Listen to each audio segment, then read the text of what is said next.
Last day na 5 days off ko. Hi guys! Joy morning! Today is Wednesday, 6th of May at last day ng aking mahabang day off.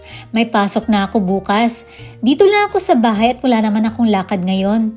Dahil nga bumili na ako ng bagong dining table and chairs, ipapamigay ko yung luma.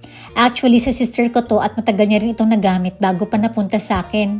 Ang kaibigan kong si Chef ang magkakarga ng mga to tas ihatid niya kay Suzuki-san. Tuwang-tuwa nga kahapon si Suzuki-san na inalo ko sa kanya. Magagamit niya kasi ang mga to sa garden shop niya. At habang wala pa nga ang bagong tables and chairs, ito muna maliit na table ang gagamitin namin ni Kent.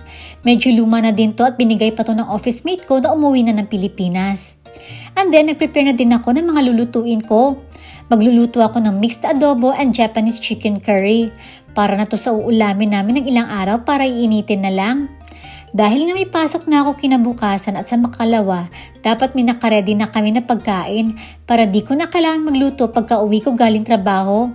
Tuwing may pasok, mas nauunang nakakauwi ng bahay si Kent, kaya mas mainam na may pagkain na para anytime pag magutom si Kent, may nakaredy na food at iinitin niya na lang. Itong Japanese curry, dinamihan ko ng veggies. May onions, carrots, potatoes, shiitake mushrooms, and broccoli. Itong mixed adobo ko naman is chicken, pork, chicken liver, and boiled eggs. Maya-maya pa umalis si Kent para sunduin ang mga friends niya. Tapos pagbalik niya, kasama niya ng mga friends niya na first time lahat nakapunta dito. Pagkatapos ko magluto, dito naman ako sa garden bisibisihan. Nilipat ko sa mas malaking paso ang mga roses na nabili ko kahapon. Inayos ko sila lahat dito sa isang paso para mas maganda tingnan. Ang ganda kasi iba-ibang kulay sila. Nag-cut na din ako ng mga branches ng mga puno dito sa garden para mas malinis tingnan at para hindi dumikit sa bakod ng mga neighbors ko. At dahil nga mainit kahapon, naging dry ang lupa kaya need ko diligan ang mga pananim ko dito para din this weekend ko na sila next na didiligan.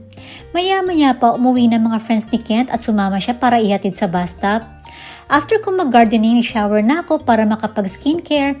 And then after dinner, naglinis ako ng kitchen and then relax time na. So that's it for today's vlog. Thank you so much for watching. Be beautiful and be kind. God bless!